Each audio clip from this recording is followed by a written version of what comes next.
Hi everyone, and welcome to the YHA Outdoor Citizens and All the Elements Resilient Community Series session on routes to funding. This event series is made possible through Sport England funding, which is very exciting. If you need closed captioning, you can access this at the bottom of your screen. I'm going to ask, as I already have, but just reiterating it. If you are not one of our speakers this evening, please mute your mics and turn off your cameras. If you would like to ask a question at any point during the session, please pop it in the chat and we're going to get to that at the end. As we all know, funding is vitally important to enable the work that's happening across the sector to increase access and representation in our outdoor spaces. And it's certainly the most common question that we get asked at All the Elements. And I know it's something that Jean is seeing a lot of with Outdoor Citizens too. So this is going to be a whirlwind tour through some of the different funding routes, and our speakers here today have been chosen for their expertise and experience. I'm now going to ask them in turn to introduce themselves to you, tell you a bit about their organizations or their community group, and then talk about very briefly about the type of funding that they're here to share information about today. And then we're going to jump into our questions. So I am going to ask Marie if she would like to start with an intro. Sure. How did I know that was coming to me first? Hi, everyone, and welcome on today's session as well. My name is Marie Cartwright. I work for Sporting Equals, which is a charity promoting diversity in sport and physical activity. So we work essentially at grassroots level, and we aim to achieve increased participation in physical activity and sport to achieve healthier communities, whether physically or mentally. And we work, our target audience is mostly ethnically diverse populations. That's what we do. I'm the business development and partnerships manager there, but I think in terms of myself, my strength is really about making things happen for people. So networking is one of these things, like trying to get people engaged or get organizations engaged, working with one another to actually further benefits. And one of those is funding. Amazing, thank you. And then we'll go to Steph next. Hi, so I'm Steph, one of the founders of Everybody Outdoors. We are an organisation that's working for plus size inclusivity in the outdoors, partly because a lot of people can't access clothing kit that they need in larger sizes, and there's basically no representation of large bodies in the outdoors kind of brands, media, anything like that.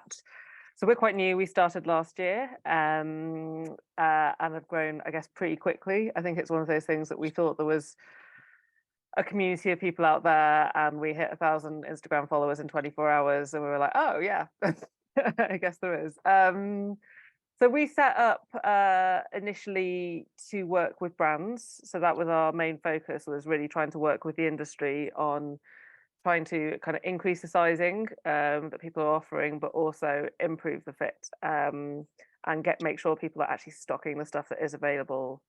And I guess that was our initial focus, but we also have gained a community along with it, which is really amazing. So we're now kind of expanding to do more events and courses to kind of provide people a safe space to get experience and skills in the outdoors. Funding wise, I'm here to talk about consultancy, because we are doing some kind of consultancy with brands. But we also get some funding, like more traditional funding. So we've had some funding from the YHA, for example, to support our courses, but also our kind of upcoming regional group program. And we also get a little bit more, we've also got a little bit more traditional brand support, I guess, in terms of direct support for the program that we're running. Amazing, thank you, Steph. And Jes?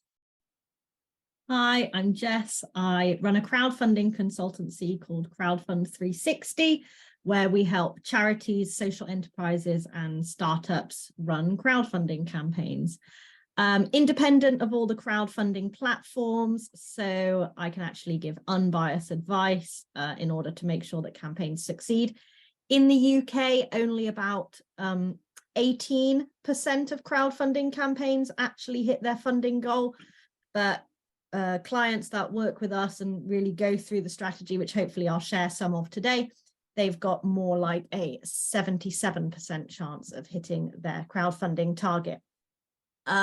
We mostly work with minority groups and women. They do better at crowdfunding than men in general. So that's really good to be here today to share this wisdom with you. And yeah, crowdfunding, obviously it has funding in it. Everyone thinks about the money, but actually it gives you so many other things as well as just the money too. So hopefully we can touch on some of those as well. Thanks. Amazing. Thanks, Jes. And I didn't know that stat. That's really interesting. I'd love to delve into that a bit deeper. Sabrina. Hi, everyone. My name is Sabrina Pace-Humphreys, and I'm co-founder and trustee of a UK-based charity called Black Trail Runners. Our mission is to increase the inclusion, participation, and representation of Black people in trail running. It's very targeted, but we see that the outdoors is for everyone, and there are specific barriers that stop our community from experiencing all that the outdoors offers. We mainly work with a grassroots community, although, as I'll go on to talk about later on today, throughout the questions, we actually work with high-level management, director, team, CEOs, but our main membership base is the grassroots community, mainly Black people who want to experience the joy of trail running and using trail running as a route to the outdoors. I'm here to talk to you mostly today about funding and funding from brands, which has been a massive support to us within our journey, but also funding from other support organisations. Sporting Equals are one of those organisations that have helped Black trail runners, and yeah, to answer any questions that you have around how to engage in an authentic way with brands who are seeking to support you. So yeah, that's why I'm here today. Amazing. Thanks, Sabrina. And I think I'm just gonna, that's a great lead in to me saying again, if anybody has any questions throughout, we are gonna have time for a Q&A at the end. So make sure you drop them into the chat and then we will come back to them. Okay, so I think I'm gonna start with Marie. If you could tell me a little bit about what the benefits, maybe a little brief blurb about how your funding works, and then the benefits of your type of funding, that would be amazing. Sure. So with Sporting Equals, we are a sort of second tier organization. So the funding does not come directly from us, but it comes from another first tier organization, and then we cascade it down to community organizations or small charities. So the way it works is we encourage CICs. Let's for the sake of a discussion, I know not everyone is a CIC, but I'm going to use that term because it's simpler.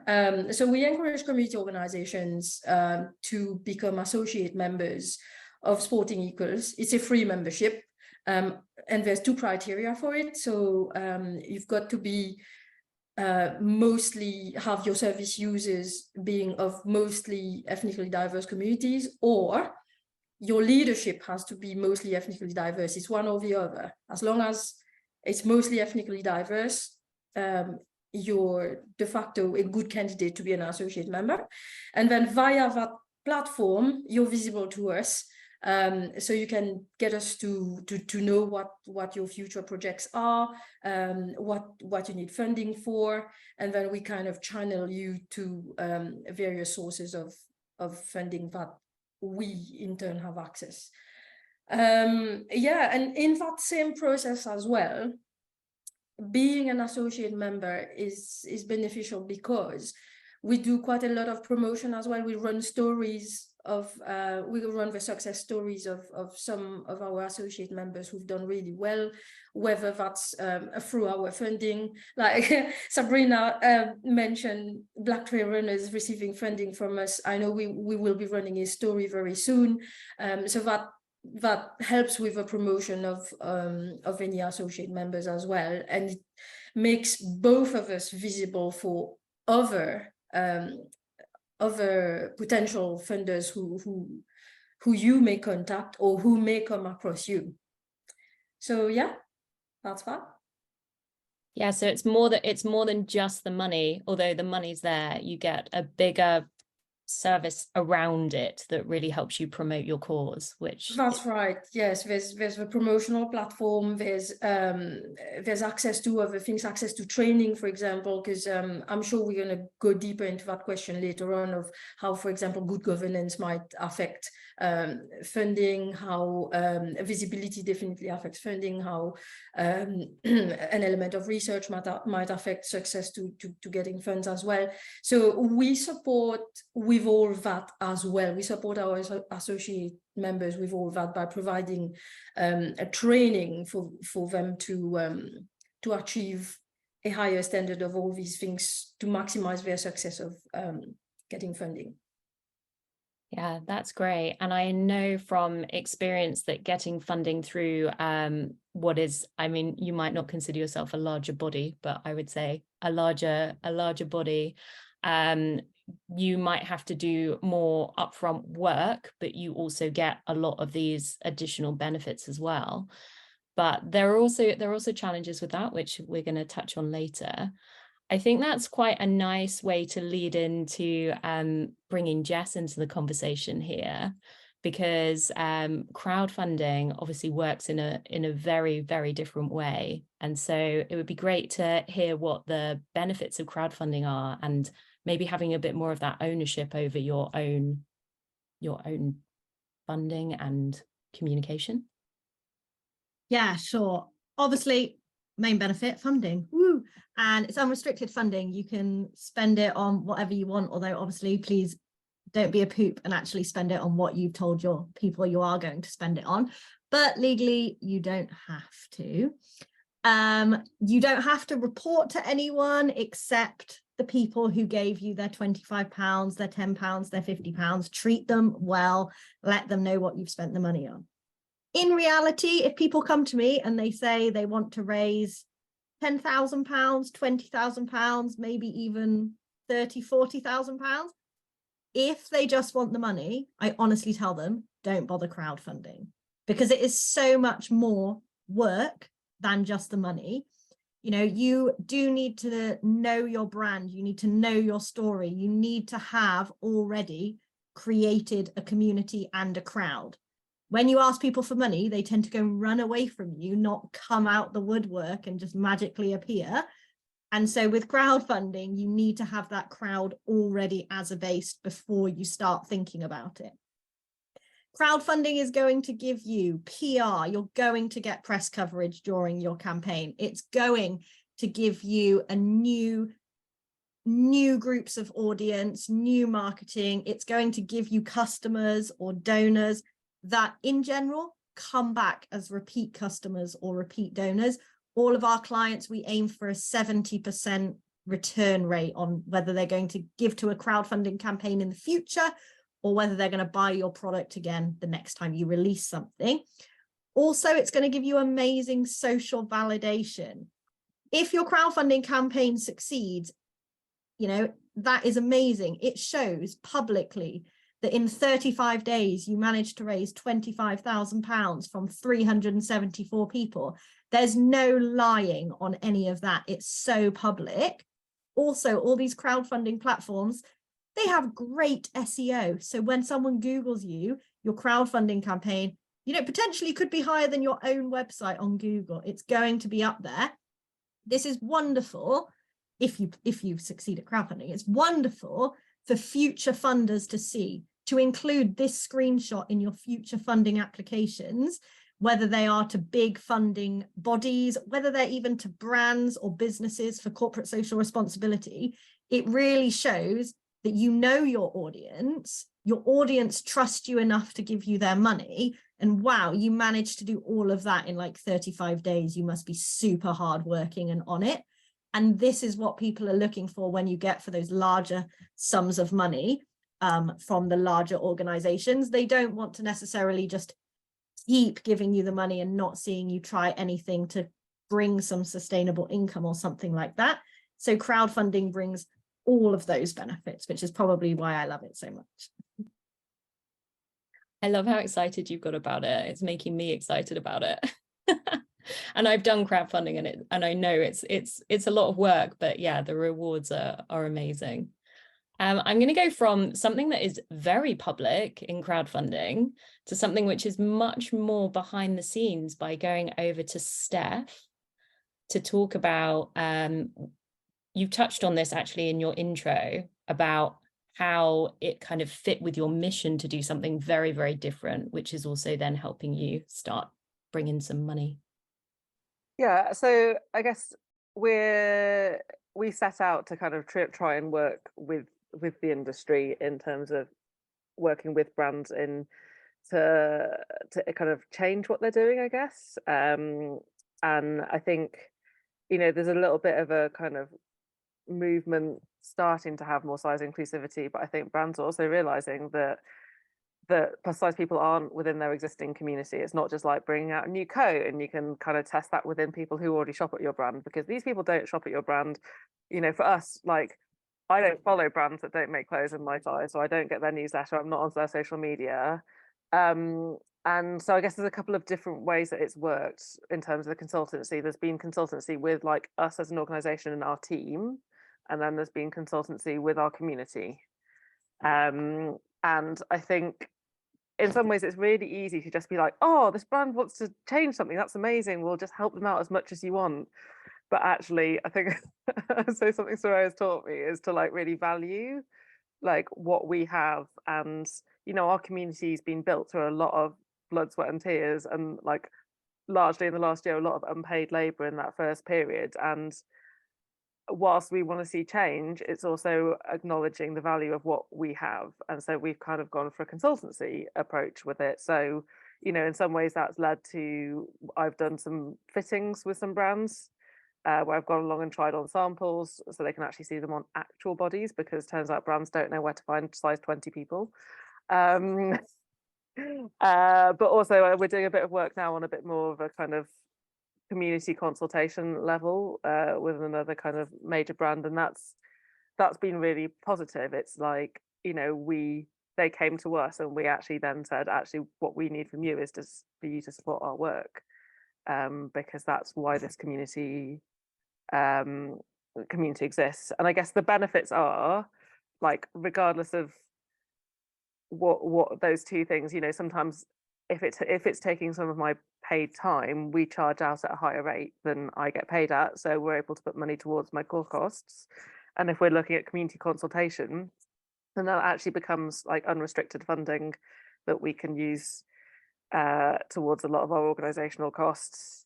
I guess the other main advantage is it comes out of a different budget for brands. So brands, you'll often find, have a partnerships budget or they have a marketing budget, and there's lots of they might be committed to existing things, but actually what we're often working with design teams or different teams within the brands. So that's actually quite a different pot of money that we've been able to access.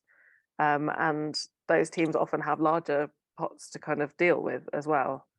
So I would like to point out it's taken quite a lot of time to get to where we are. Like, it's taken a year since we first started knocking on brands' doors to actually have some kind of positive consultancy stuff going on. But it's been really kind of important for us. And I guess, you know, it's important for us because we also feel like we're having a really positive impact in through that work as well. Like, it's part of our bigger kind of aim as an organization. Yeah, it's really beautiful when you can bring those two things together. So people get paid for their time, people who are giving time within the community get paid for their time, and you can also create larger scale change. And so Sabrina also, I know, has done some types of consultancy work, but also works with Black Trail Runners and brands in many, many different ways. So I wonder if you want to talk a little bit about the benefits of doing that and what that work looks like. Yeah, I mean, when we set up Black Trail Runners, we launched Black Trail Runners in July 2020. So it was amidst the amplification of Black Lives Matter, and many of us on this call will remember Black Square Tuesday, where many brands, very high profile brands, kind of said, we need to do better, be better, support better. And when we launched Black Trail Runners, very much like has been said before, it was 6 of us that, people of colour who had an idea and wanted to see whether there was a community out there that too were historically marginalised and loved trail running or wanted to experience trail running. So when we launched, the ball started rolling very, very quickly. We started amassing members, and luckily, when we were having the idea for Black Trail Runners, the co-founders all had specific particular skill sets. And I come from running a PR and marketing agency for 16 years. So from a comms point of view, I was very, very aware as to the brands that were contacting us in those early days and wanting to diversify their marketing, wanting to diversify their workforce, wanting to diversify their customer base. But also I am a 45-year-old mother of 4 and grandmother of 3 who can see through BS as well. So, from the beginning, we asked very, very uncomfortable questions of all the brands, and the brands that approached us are brands that are the high profile brands within the outdoor space. And not only do we not work with brands who want to support us with funding that don't have those uncomfortable conversations with us, but we won't put any brand in front of our community that we haven't had very, very in-depth conversations with around diversity quota on their board, within their senior management teams, within their marketing departments, their freelancers. So we really pay particular attention to that because it's something that's very, very important to us. You can't change an industry then when that industry is being seen through the lens of normally a white male middle-aged lens. And that led us down a long path of a couple of brands who wanted to support us, and having to really understand which brands, we are supported by Adidas to Rex. So we entered into a relationship with them just over a year ago. And that was a long time in the making. It wasn't a decision that was taken lightly. It wasn't a decision that was taken after, before many, many, many hours of toing and froing. And we became a charity also almost 2 years ago. So from a governance point of view, we have to be very, very particular and careful in terms of those brands that we're working with, what that means for our members, what that means for our community, what it means for our charity. But we made the decision based upon a long relationship that we would be supported by Adidas to Rex. And a massive part of that is they allow us to do what we know works. They know that we understand our community. They do not force upon us, you must wear this kit, you must be at this event, you must be present within this marketing campaign. It really is a two-way relationship, but that relationship is very much driven by us. And that was really, really important to us because we will not be the type of community organization that is bending over backwards to keep a brand on board. We don't need to be that communication, and we set out not to be that community, we set out not to be that community. So any funding streams that come into us have to tick our criteria first when it comes to the brand, rather than us trying to fit into a box that they want us to fit into.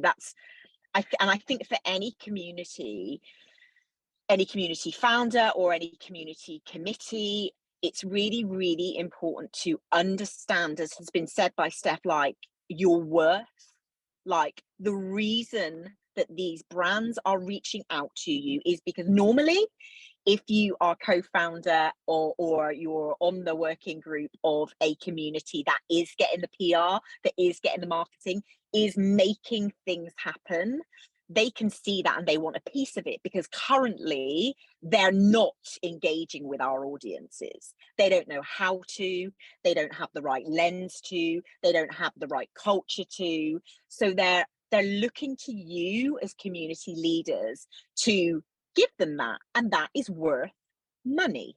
Okay, that is worth money.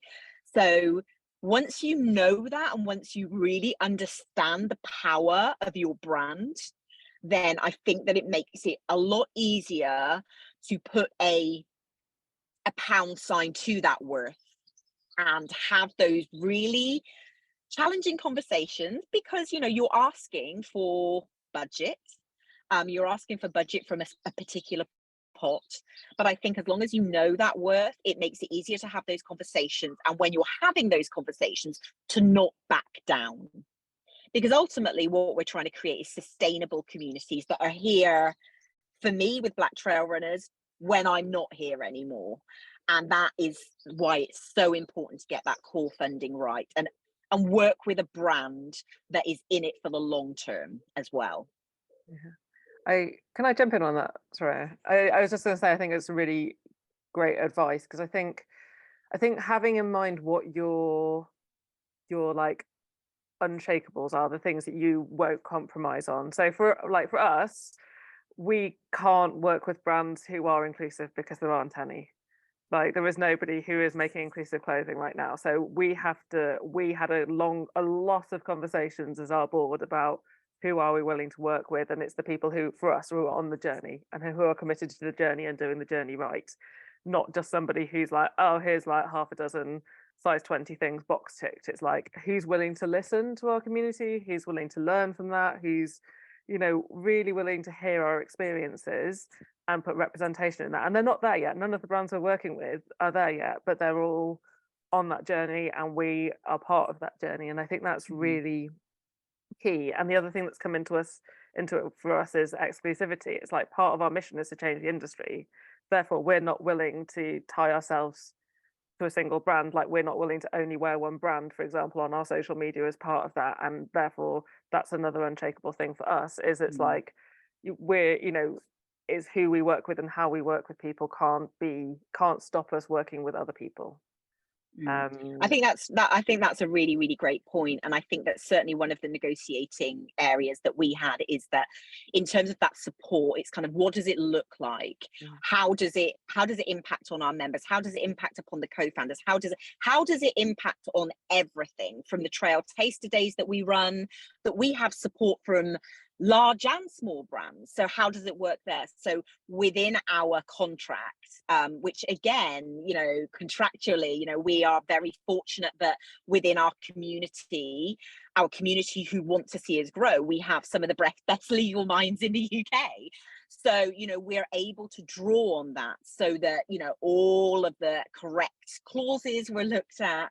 And that's, that's the power of community. What we found is, when we ask for support and specific skill sets in order to make work for us, that there's the community support there to make that happen as well. So if I can just add to this, from the other side of funding, it is really about establishing your identity as a community group, establishing your identity as a community organization, and knowing that, and using your identity to build your story, like make it bulletproof. And I can see Jes nodding, because it does work in crowdfunding. It works across the board. It's the best way to get known. It's the best way to promote yourself. It's the best way of knowing your why, and it will be the reason and the drive for you to apply, to be confident in applying for your funding. And then, as Sabrina says, I think once you know your story and your identity, it's about quantifying these values of yours as a CIC, as a community organization, putting a financial value on your core values as a charity, and taking this to whoever you're asking money too. Yeah, and I'm going to say there's a theme here, which I love because I talk about it all the time, which is about the power of these communities. And that is in the negotiating power with the brands. It's in the power of the storytelling and being able to advocate for the people that you're like bringing this benefit to.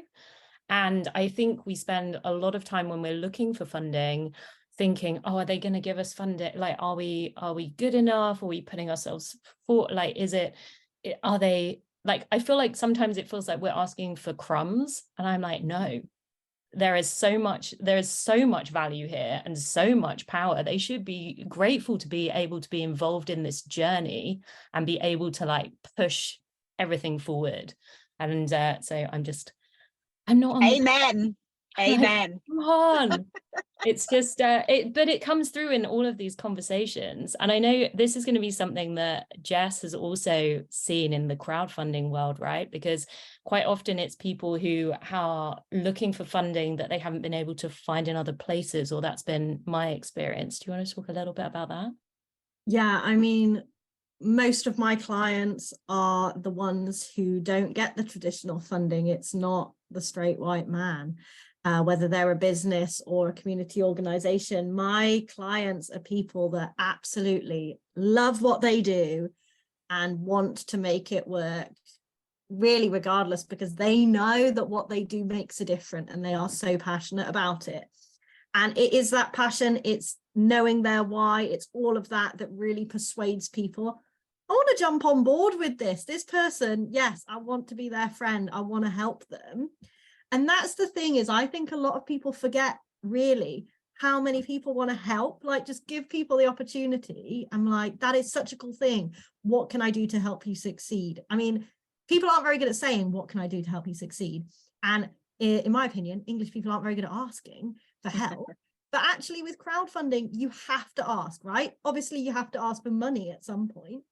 But in reality, it's the same. It's what Sabrina said about her community. You have to ask for those people who can give you the legal advice, who can give you the financial advice. Like crowdfunding campaigns with 4 or more people raise double than a solo founder. And it's because not only do we all have our own networks of people to go reach out to, but we also have our own skill sets.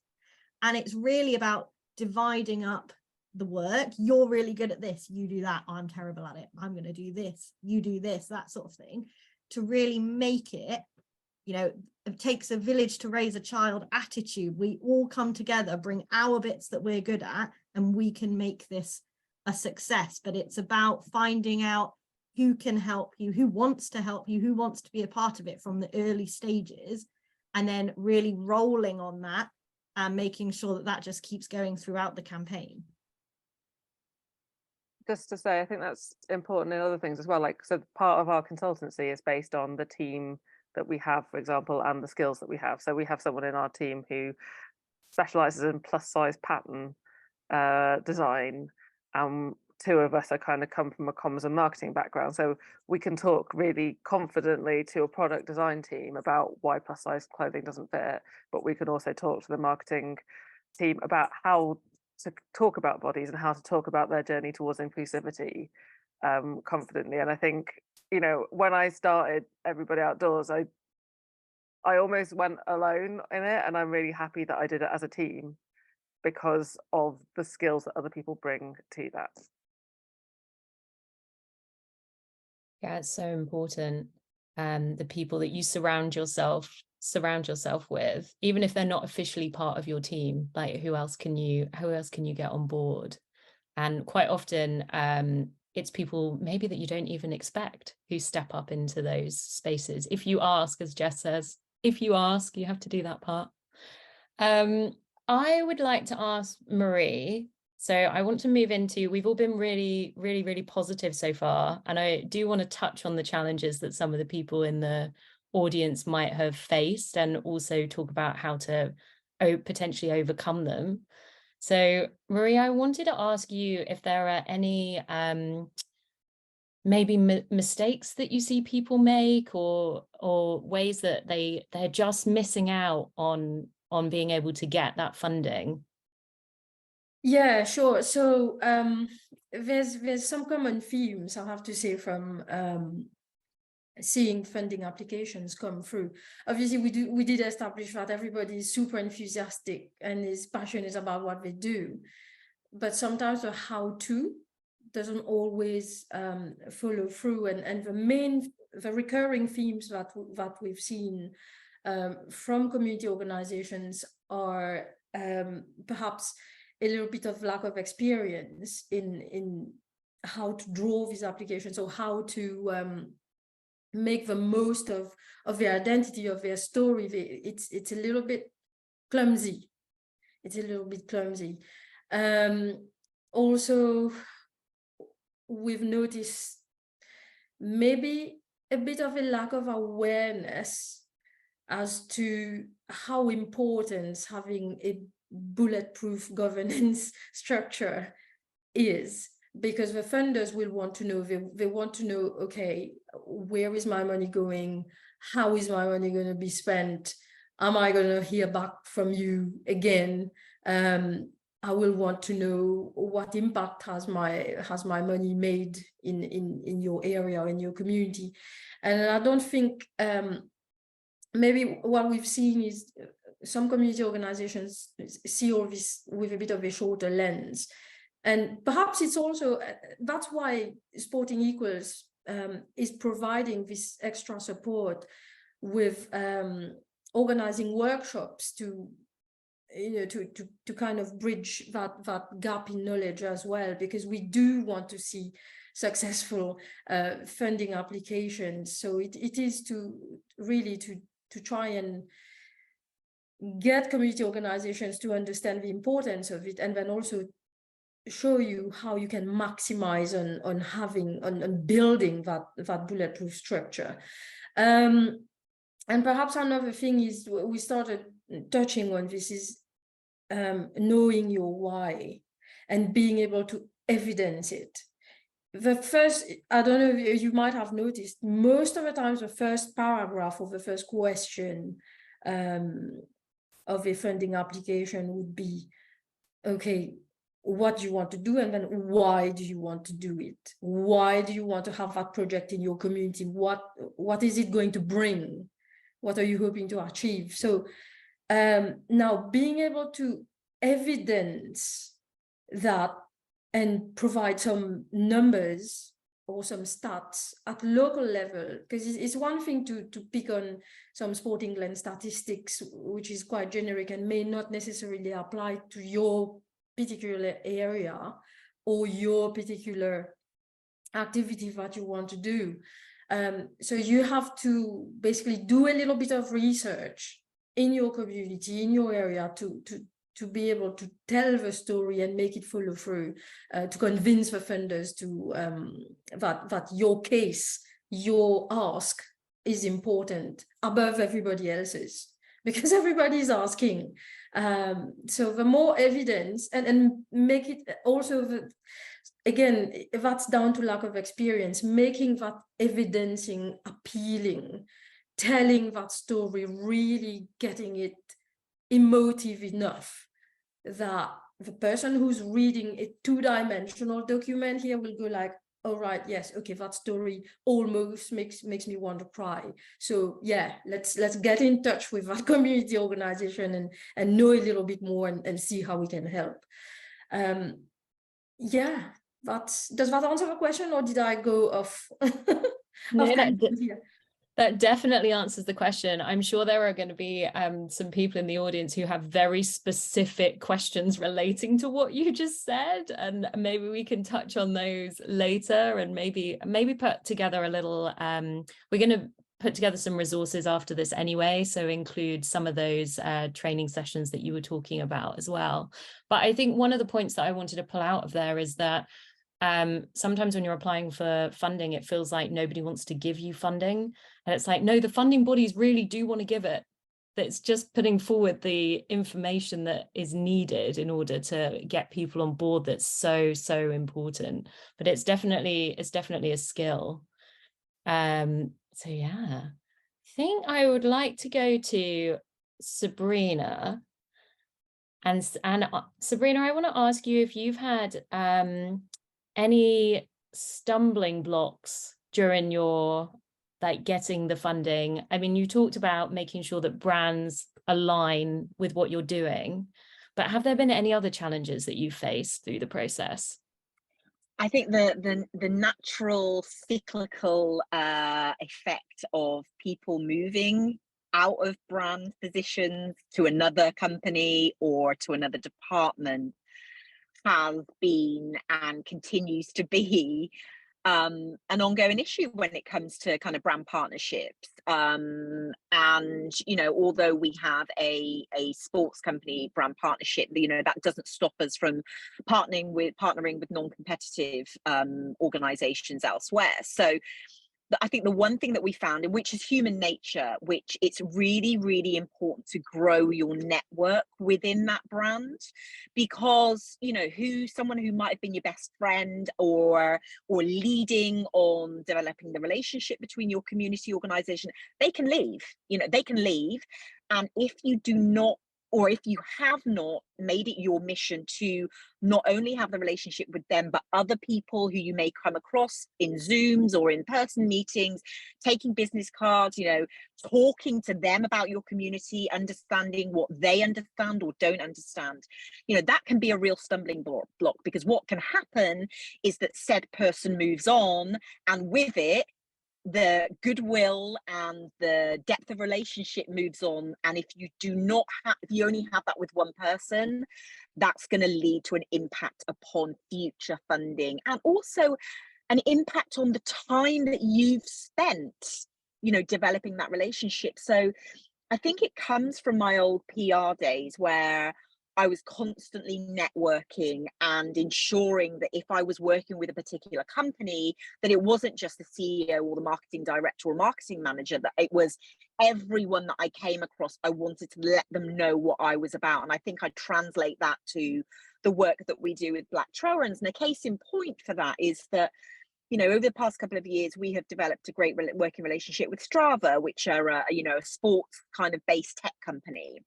And initially, the relationship was with the UK team, and I made it my mission. I think one of the first things that we did when we set up Black Trail Runners, I can remember us having a Zoom meeting, and we said to each other, "Does anyone know anyone at Strava?" And we didn't. Reached out on LinkedIn, nothing happened. And then, because I believe in the power of manifestation, etc., almost 3 years later, I was in LA last week moderating a panel all about diverse communities and the future of trail running, the future of well-being and fitness. And it was a real moment, but that only came about because I made it my mission to not only know the UK people, but the international people.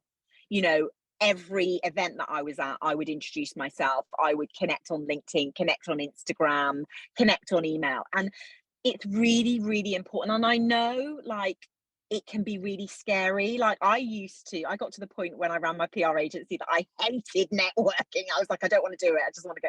But when you're doing it for something that you're really passionate about, and because actually you're aware that future relationships can depend on this, which will benefit your community, I think it makes it a little bit easier when you're doing it for passion and purpose rather than just profit, although ultimately you're wanting the funding.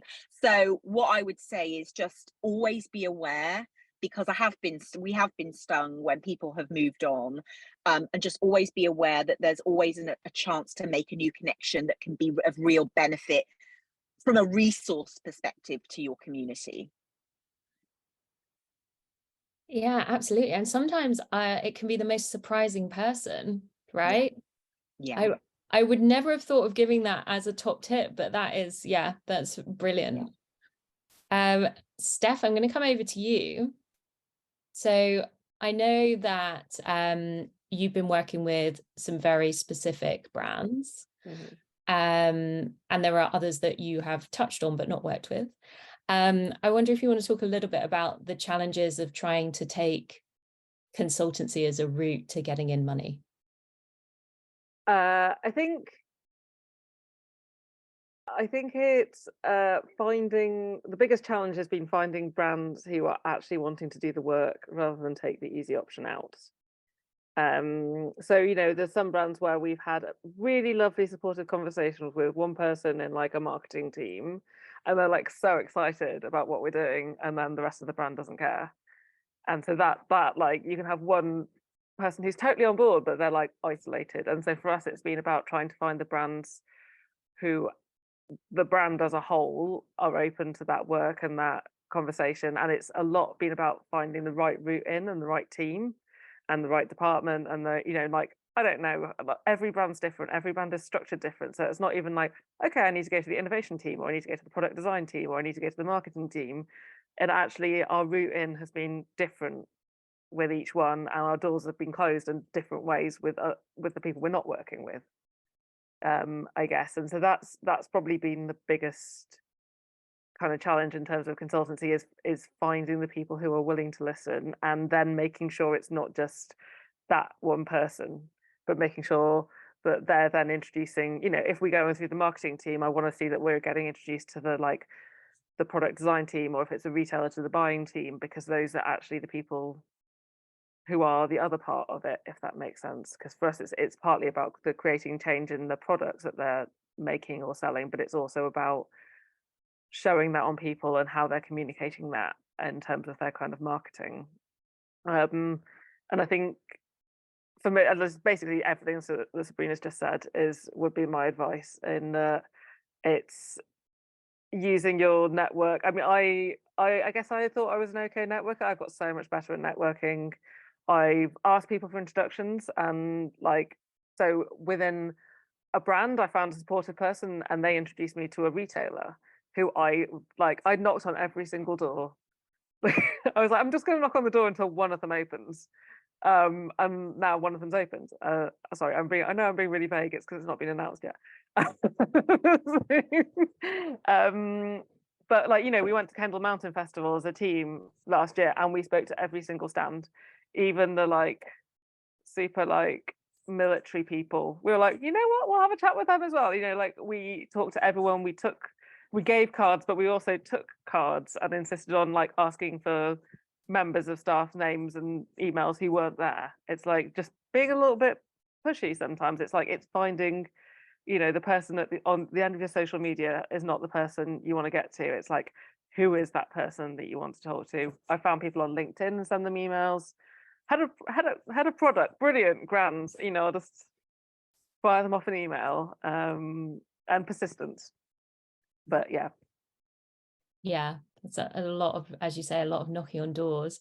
And for anyone who is in the audience who hasn't been to Kendal Mountain Festival, obviously there's a cost involved in traveling there, but most of the brands are in base camp, and you don't need to pay to go to base camp, so you can literally just go around and speak to all of the different brands there. And it's a really, as Steph says, it's a really valuable thing to do. I'm going to go to Jes, because having done a crowdfunding campaign badly, I wonder if you have any advice on, you know, what the biggest mistakes are that people make. Okay, so firstly, I don't think you can ever really do a crowdfunding campaign badly unless you don't learn from it. So even if you did a crowdfunding campaign and didn't hit your target, you learn from it, you can do another one. Again, people are quite forgiving. You mess up 3 and then people are like, oh my God, just go home. Okay, stop trying this. But generally, 1, you can mess up, try again. Things people do badly. I mean, where do I begin? I said 1 in like 18% of UK campaigns hit their target. Mostly, they don't spend enough time planning it. Your crowdfunding campaign should be 5 weeks long.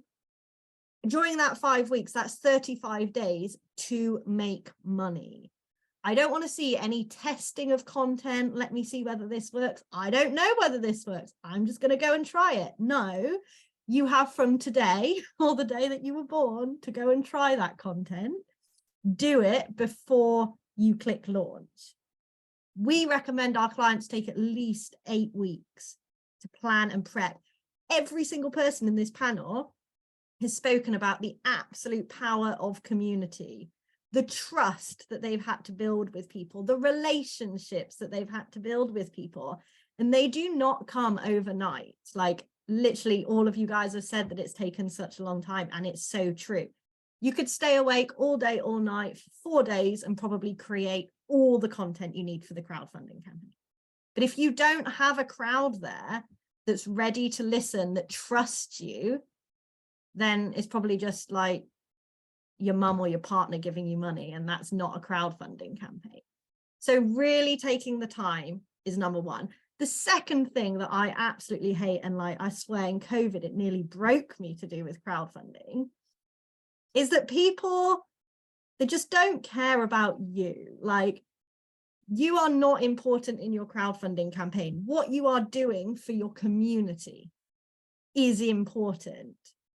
You know, the fact that you're getting visibility for all the people like you, the fact that you're creating a product for all the people like you, that all these people will benefit from, that's the key bit of the crowdfunding story. It's not, I saw that there was a problem, so I wanted to do this for myself and you should all give me money. Any level of that kind of attitude does not do well for crowdfunding. So I think those are probably the two biggest mistakes that I've seen people make, and I continue to see people make. The third one, I'm just going to shoot this in there, is choosing your platform. Like, honestly, never use GoFundMe. It is full of so many scam campaigns. And I'm sure that every single person on this webinar has a legit community, like cares about it, does the good governance that Marie says is so important. If you're incorporated, whatever, you want to be on a platform that people trust. You want to be on a platform that people are happy to give their money to, and know that the majority of the other ones up there too are all safe and ready to go. And so if you choose a platform like GoFundMe or other ones that might be a bit scammy or a bit just unsafe, again, you're already putting a level of resistance into your audience. And as soon as someone gets a level of resistance in them, you've lost them.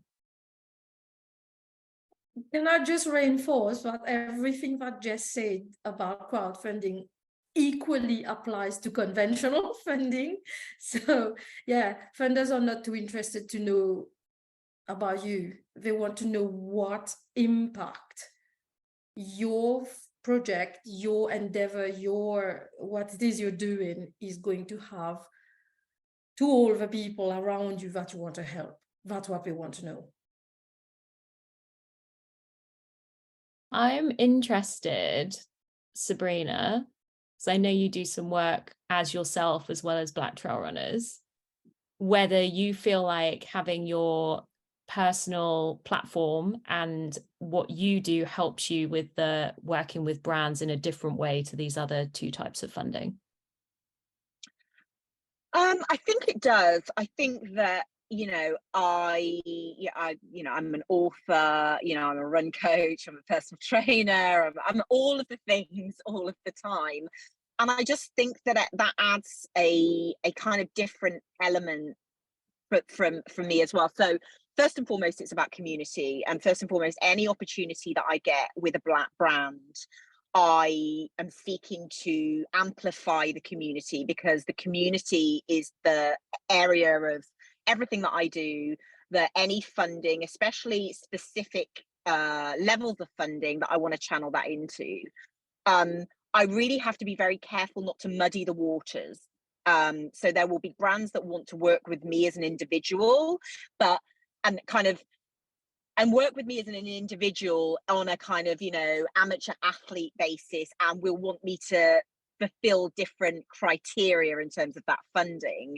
And again, I say no to more of those relationships than I say yes to. And actually, at the moment, I'm not affiliated with any brand, because in terms of my own personal objectives, I don't need to be. And it adds, I think, brands will see me as co-founder and trustee of Black Trail Runners and almost think that they can get into Black Trail Runners and into the community via me without actually doing or feeling they have to do the due diligence that we require for community funding. So I'm very, very upfront in any conversations that I have in terms of, from a personal point of view, this is what I offer. You will not have access into this, this, and this coming through me this way. So let's just get that really clear at the beginning. And I think that either you'll never hear from them again, or, as has been said on this call, like, they want to go on that journey, so they understand that it has to be at my pace, our pace, in order to do that sustainable work that needs to happen. Yeah, and I want to ask Steph a similar question. I guess it's interesting. I'm not someone with a huge like social media presence. I mean, I've got an Instagram, but I'm not a big kind of a big fish, if that makes sense. But people know you. People don't want it. Yeah. I think what Sabrina said about having clear lines is, so there's things that I do as myself. For example, as an individual, I'm an ambassador for AlpKit, and that's a decision that I've made. But we were really clear with them that like we would not have like Everybody Outdoors as an ambassador for AlpKit, because that doesn't fit with our working with all brands kind of side of things. And we're really careful as a team that we treat brands equally, whether we have a personal relationship with them or not, in terms of what they get on our channel. So I will do a kit review for AlpKit, but then we also do kit reviews for other brands as well, for example. And we're transparent about any relationships that we do have. I think it's interesting because I think the power that we have as a team, as individuals, I think part of the reason that we grew really quickly was that, and somebody mentioned this earlier, was like 5 people with 5 people's reach and 5 people who'd all individually moaned on Instagram about not being able to get plus size gear, because that's how we met. Suddenly that kind of gave us a huge boost when we first launched. And I think, the fact that, I'm probably slightly losing sight of the question, but the fact that we are like 5 individuals with individual knowledge, skills, networks is part of why you're so successful.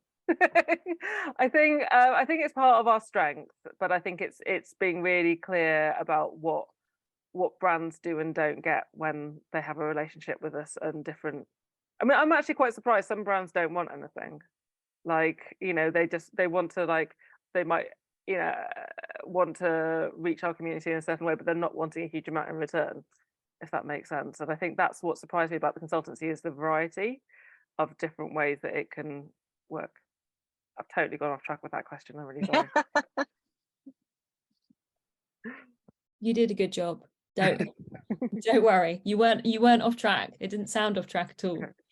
And also, I just wanted to add one thing there, Steph, because you said that, and I'm all about bigging people up, but what brands and I think individuals are looking for these days, the term micro influencer. So it's not about massive followers. And I mean, yes, some brands are like that, but I went to an event which was hosted by a London-based comms agency, and one of the head guys from Yeti was there, and he was asked the question, if someone wants to be an ambassador for you or work with you, how do they approach you? And he was like, we would never even look at them. We're interested in authentic people, authentic communities. And it's often the people with the lower follow accounts or whatever have the bigger engagement, because they're really speaking to that audience. So definitely oversell yourself.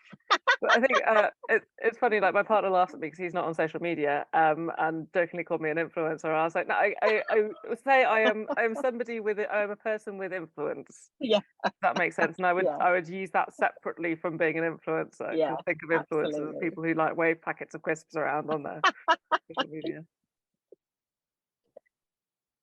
I've just had that vision in my head now, Steph. So thanks for that. I was like completely lost my train of thought because of that. The question I was going to ask Marie, because I'm personally interested, and I hope that other people are also interested in this, is when you're looking at more formalized funding applications, do your applications ask things about I assume they ask things about reach, but not necessarily about like publicity, because some applications I've done have asked things like that.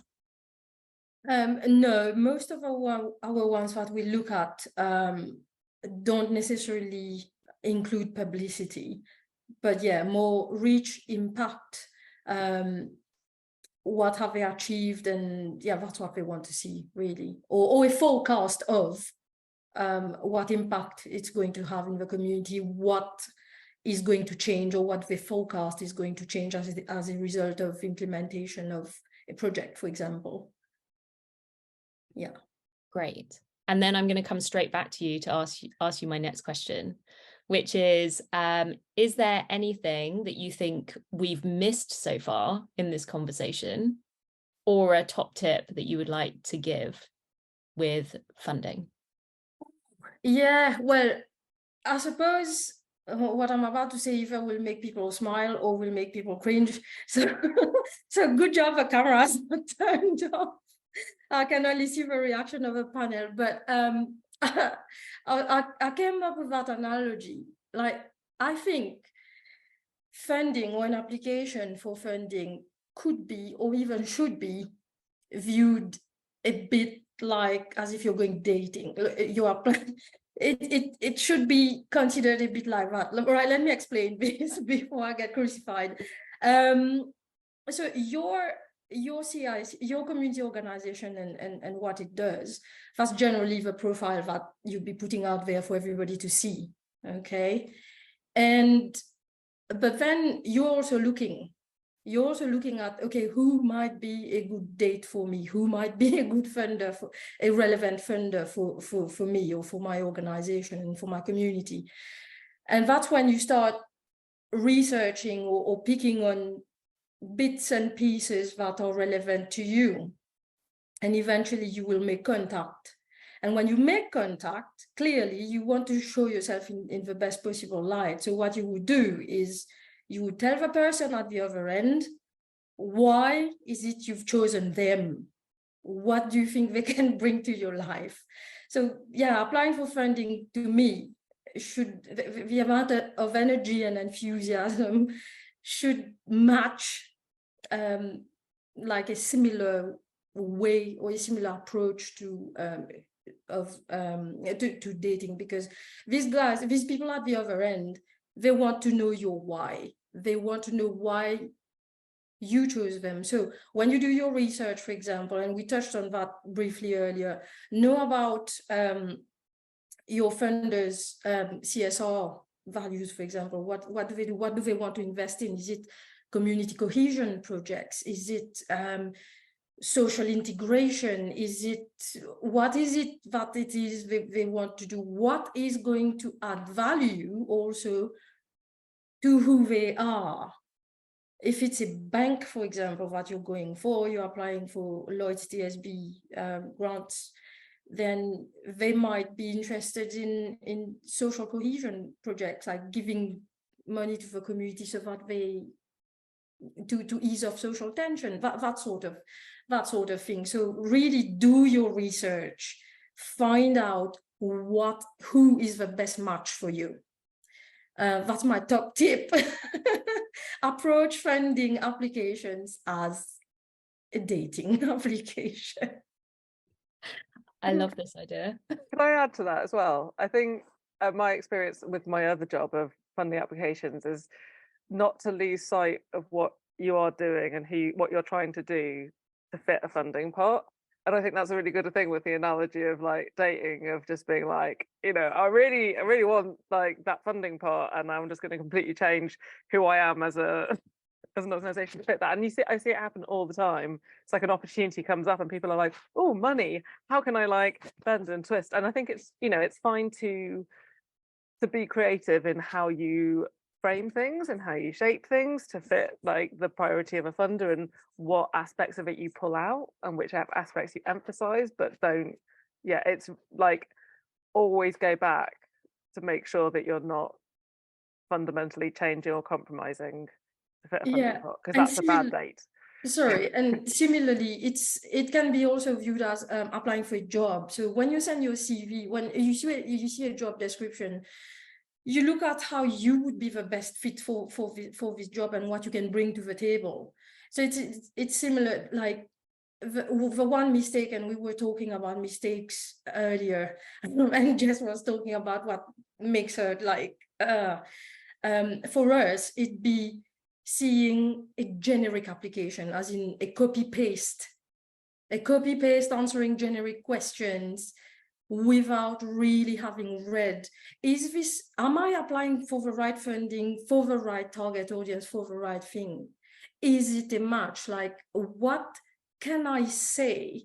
How can I tailor my application to really fit, to really fit and maximize my chances of getting funding from this funder? Because on their website, I've seen that whatever you've seen that might make sense to what you do. So really, it is about knowing who you approach, tailoring it to make sure that you're giving yourself the best chance, as in your organization the best chance.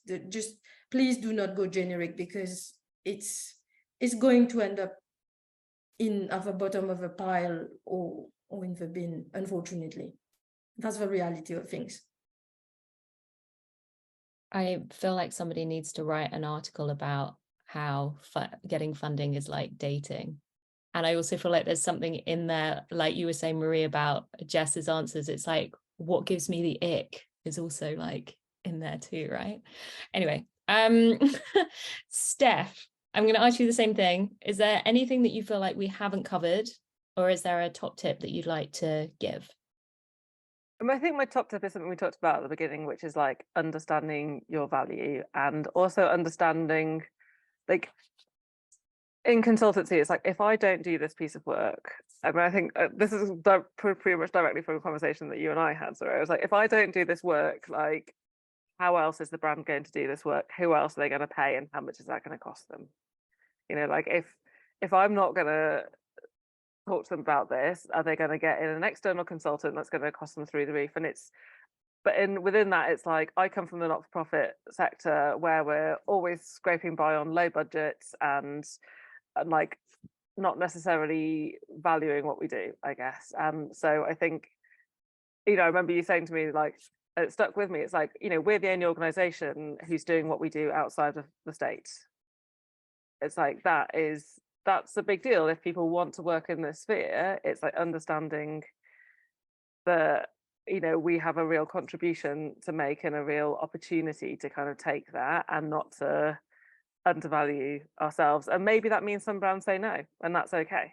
But actually having the confidence, I mean, like, I had a conversation with two of my board members the other day. We're like, oh God, how much do we ask for? And like, we're throwing numbers around, and we were all just like, oh no, that seems a bit high. And I was like, no, you know, and we basically have chosen to say what we need and then use that as a starting point. And maybe not everyone gives us, you know, like, it'll say what we want and then use it as a starting point. And then maybe we don't always get that figure, but actually the other day we did. And that really surprised me, because I felt like we were being a bit bold. But actually, you know, look at what the brand does, what they sell, how much money they make through that.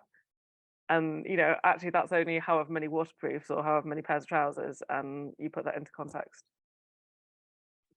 Yeah, it's so important. And I'm so excited that this is all working out for you as well. I'm just going to do a quick prompt before I ask Jes and Sabrina the same questions, to say if anybody does have any questions, because I think we've been quite quiet in the chat. I think everyone's been absorbed by everyone's answers. But if there's a couple starting to come in now. Perfect. So I was just going to do like a quick prompt to say we're just coming up to the end of the panel. So if you do have any questions, now's the time to pop them in the chat, and then we're going to come to them in a minute. Thanks, Gina. I've got about 17 in the waiting for me, just in case. It's fine. Oh, I can take up the whole next 20 minutes myself. we've got loads of extras. So Jes, I'm going to come to you. Top tip or anything that you think we've missed. I mean, I'm going to piggyback off Marie's. Crowdfunding is not a one-night stand. It's going to be at least a 5-month relationship. Take your time. Like, I honestly think I'm looking at everyone's names in the attendees, the organizations. Everyone here is so focused on building a community. Maybe that is to become an influencer or a person of influence, or to build a community of like-minded spirits. I honestly believe you could all crowdfund. Like, you're doing it for the right reasons if you do it. So just take the time, minimum 8 weeks beforehand, 5-week campaign, and then just really follow up with those people afterwards to make sure that they really want to just give you money again because you've treated them so nicely. I am going to have to get somebody to write this article because I feel like it just has to happen now. And Sabrina, last but definitely not least. I think that, I think this applies, it really does apply to funding, but I think it applies to all aspects of building a community. Like, your mental health comes first. Funding rejections, someone not wanting to talk to you, someone not saying it's not the right time at the moment. It's not a reflection on you, and you must remember that. It might be that you need to polish up your funding application skills. It might be that you need to go and press more flesh in terms of networking. It might be that you need support doing that, but your mental health comes first. Building a community, it zaps so much. But in order to maintain and create and build upon the communities that we are, our mental health must come first. So, we will have lots of ups and there will be lots of downs, but remember, the power of community and reaching out and asking for help. And even if that help is just, am I doing all right? Or, I'm saying this in my head, am I as bad as that voice in my head? And someone saying, no, go and have a walk or a run or a cup of coffee. Like, remember that you have to sometimes step back in order to go forward. So mental health first at all times. That's a really perfect point to round up the main bit of the panel. So thank you so much, Sabrina.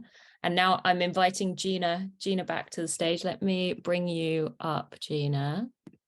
There we go. And I'm going to put myself out. And then if you're happy to just bring in some of the questions, that would be amazing. Of course, yes. So I'll start at the top. So the first question I have is, now it's come directly to me, so I'm going to assume it's anonymous, so I'm going to keep it that way. If it's your question and you didn't mean to be anonymous, then feel free to chip in.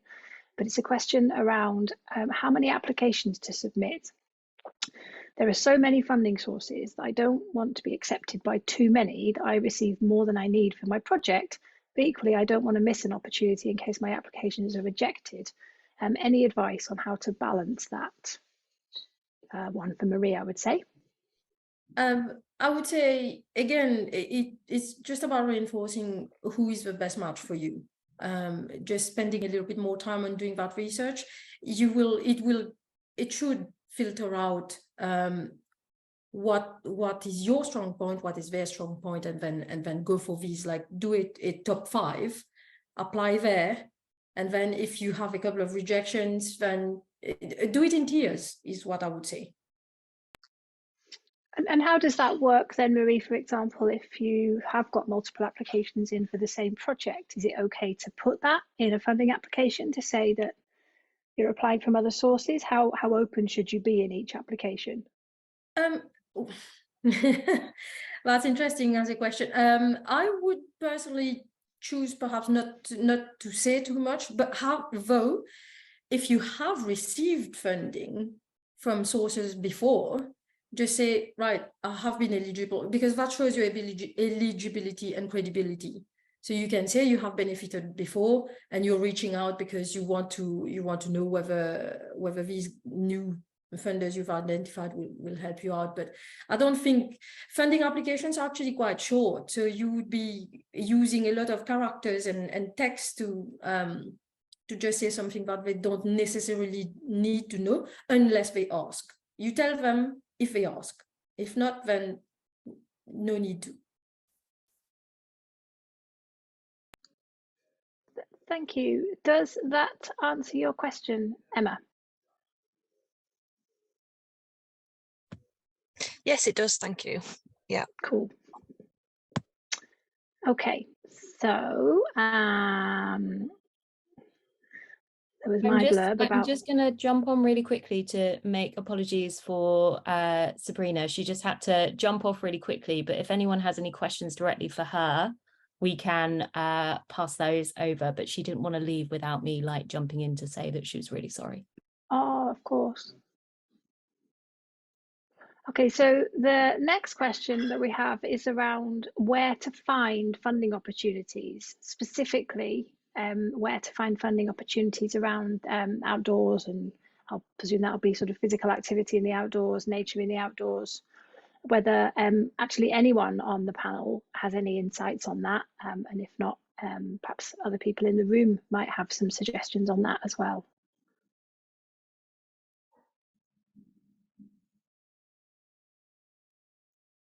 I don't have particular experience or knowledge of where to, but generally a basic Google search could give you some leads, and then you'd go from there. That said, we can take that question offline as well. We can do a little bit of research and probably provide some resources or some leads to you. When the recording is shared, we could share some extra resources as well. I don't know. Maybe we do it that way. Thank you, Marie. Steph, did you have one? Yeah, I was just going to say, if you're a locality-based kind of organisation working in a specific area, a lot of places have like a hub that handles kind of a lot of kind of local regional funding, and that can be a really good place to start, and a really like local, if you can build relationships with local funders. I'm speaking kind of almost more from my other job. They're often people you can go back to time and time again for funding. And I'd also just add that generally about funding, relationships with funders is a really key thing, that if you can build up a good relationship with a funder, then often that can be something that you might get future funding from. Thank you, Steph. For crowdfunding on that, sorry if I can just add, I've just yeah, of course you can, in the chat. So there's a crowdfunding platform in the UK called Crowdfunder, and they operate this thing called match funding. So maybe you want to raise £5,000 and they will match fund it another £5,000. So if you hit your target, they give you the same, or sometimes they give you 50% extra. And that money, Sport England has a really good pot that you can tap into on that. But also, like these guys have already said, local councils, like our voluntary sector funding has obviously gone a bit haywire, but these local councils also have funding pots. M&S have funding pots. British Airways had funding pots, and a lot of them are for sports, are for inclusion, are for communities. And again, if you can tap into this, a lot of my clients, they want to raise 10,000. They apply for the match funding and they ended up with 20,000. So that's amazing. They can do double their project essentially. They run at different times of the year. So keep an eye on this link that I just put in the chat in order to see when new ones are coming up and obviously when ones are closed. Again, you don't really want to do the campaign if you know one is coming up, because you've essentially missed out on essentially having like half the money for free. Thank you, Jess. Yeah, I certainly benefited from a match in ours. That's sure a motivation to keep going, I can tell you, if you think someone's then going to match the figure that you've reached. We'll share the links that are in the chat afterwards, and there's a few people that have popped in with other suggestions in response to where you can find funding. We may follow up with you directly if we don't get a chance to pick those up in the chat, so that we can add those on to the sharing. And I think in terms of where else you can find outdoor funding, I appreciate I'm not on the panel, but have a little bit of experience on that side of things. Going back to Marie's point, if you have that sort of dating analogy in your head, how you frame your outdoor activity means that you might not find a specific outdoor funder, but you might find someone who's very interested in well-being, for example, or physical fitness, or community cohesion, or any number of activities that you can draw links to your outdoor with. My head's not flooding with thoughts about outdoor funders specifically right now, except for YHA, which I know we've been in touch about with Z. But yeah, think about how else you might frame what you're doing, and that will cast your scope of funders that you can look at and make it a lot wider. That would be my suggestion on that one.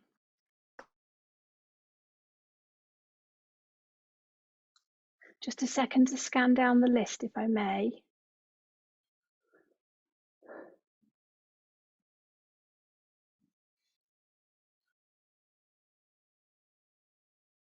Okay, here we go. So we've got a question from Ruth.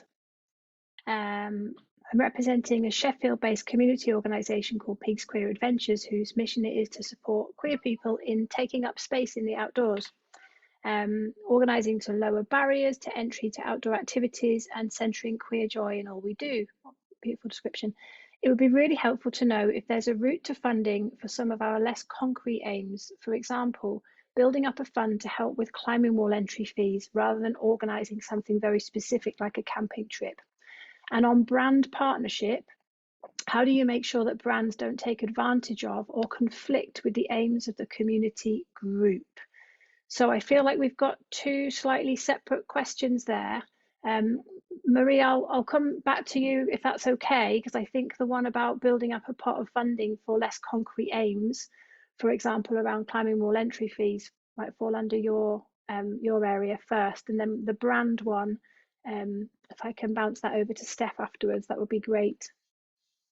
Sorry, what could you repeat the funding pot, please? The funding pot question. Yeah, of course. It would be really helpful to know if there's a route to funding for some of our less concrete aims. For example, building up a fund to help with climbing wall entry fees rather than organising something very specific like a camping trip. So rather than having to say, we're taking a group away for X dates to do X thing, they want something that's much more continuous, I guess, like a pot of bursary funding that they can use at their discretion to support people to access things like climbing walls. Yeah, so for that, I would say it'd probably be a two-step approach. I would contact specific organizations like NGBs, for example, or organizations that are relevant, like like say, for example, if it's climbing, it could be the British Mountaineering Council, and then ask them, because they would have more specific knowledge as to how they can do that, and they can probably be an advocate or help you build your case or build your cause for wanting to introduce your community into their sport or activity. I think that's the approach that I would take, because and otherwise it'd be looking for more for funders who specialize in advocacy, or building a case or building a cause for something which is not project delivery related. Yeah, thank you. Thanks, Marie. And I suppose the other thing about that is you could frame it as a project delivery. So over the course of 12 months, this money will help X number of people access climbing walls as an introductory experience, or to continue their first experience of climbing. So it might just be that how you position that ask. That's how I'd be thinking of it for a crowdfunding campaign. Yeah, as opposed to with bursaries for sort of, as and when we see, then put some figures on it, put some impact on it. Yeah, and then also you've just got like another option, like I'm in a climbing club and there are different tiers of payments that you can do for membership. So if you had a membership, look to the organization. So I'm in a climbing club, it's a female climbing club, it's a charity, but there's different tiers. So if you can pay more, then you can pay more, and then that money will go to then help subsidize others who can't pay as much. And I would say that most people in that club understand that, live by those rules and respect that. and it works really well. So you also need to think about ways internally as an organization as to how you could maybe use your own money and the money that you do have, rather than always also just looking in the outside world. Thank you very much, Jes. I'm really conscious of time, Saray. Is it okay if I just bounce on to Steph for that last question, and then I'll just do a review of some really good stuff that's in the chat for people? Yeah, that sounds great. And then if there are any outstanding questions, then we can take them afterwards and try and get back to people with answers as well. Great. So yeah. Great. So Steph, I know there was some talk about this earlier on in the call, but another question from Ruth about how you make sure that brands don't take advantage of or conflict with the aims of the community group. If you just be able to do a bit of a recap of some of the learnings that you shared earlier on. I mean, I think it's about, for me, it's about working out what are your like core things. I mean, so you know, it's going to look really different for us as a plus size organization, because I'm not looking for like plus size members of staff necessarily. That's not quite what it looks like. It's about the journey that the brand is on and their commitment to developing inclusive clothing and representing that. Like, that representation is a huge part of it. I'm not interested in working with a brand who's going to make the clothes and show everything on a size 10 person.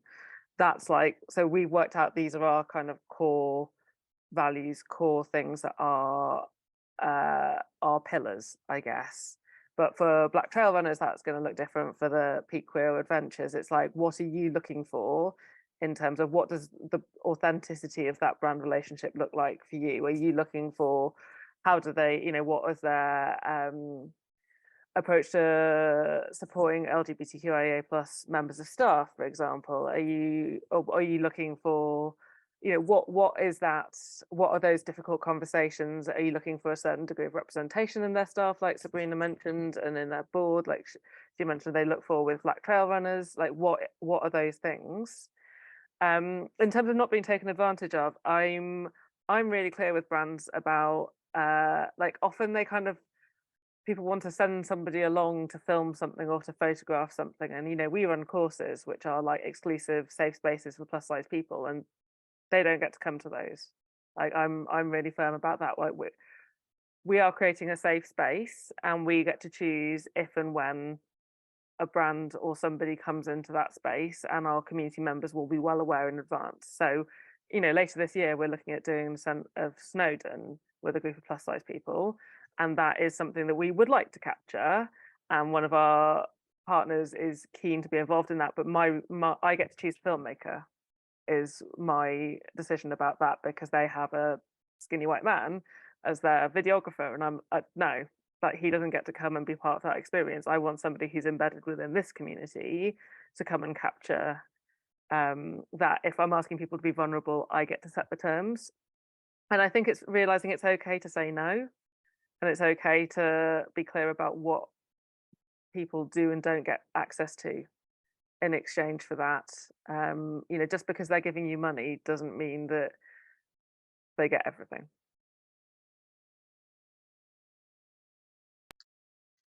What a lovely quote to end on, Steph. Thank you very much indeed. Just because they're giving you money, they don't get everything.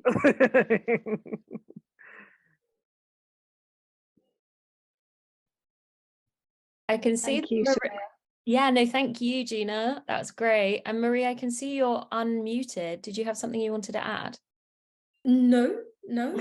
I just forgot to put myself back on mute. Okay. Okay, great. Well, I am aware that we're a couple of minutes over. So I just wanted to say thank you so much to our wonderful panel, and also to Gina, who's also wonderful, and Sport England for supporting this event series. So we have our next event is on the 8th of June, and that will be on the subject of volunteers. So if you're interested, you can still register for that. You can find the registration link on the events page of the All the Elements website if you want to go there. It will also be in your email that you got about this. We just wanted to tell you a couple of ways that you might be able to get some additional support. So All the Elements runs one-on-one sessions to support people if you want to talk through projects, or you want help on how you're thinking about doing something next, or basically anything you need, even if you don't know exactly what it is. Very happy to jump on a call and have that conversation with you. So that's available to everybody, that's free. We are also going to be speaking to some of our experts who are on our panels for these events that we're holding. And if you would like a one-on-one conversation with one of our panelists to talk through something, also reach out to us. We'll send you an email after this with more information of how to do that. And we will see if we can match people together with an expert to have those conversations, to really get down into like the details, because we know that there's going to be really detailed questions that have come out of this as well. We're going to make the recording available after this, and we're also going to put out some written content based around this as well. So keep an eye out for that and share it with anyone that you think it will be helpful for, because we want to get this information to as many people as possible. That's the purpose of this. And I think that's everything on my list. Do you have anything to add, Gina? No, just thank you. Thank you so much, everybody. It's been great. Yeah, thank you so much. And hopefully we will see you at another event soon. So thank you for the opportunity to be here, and hopefully we've been able to answer some questions, and yeah, we'll be available if you have any more detailed questions to ask us. Soraya will let us know. Thanks, Marie. Thank you. All right.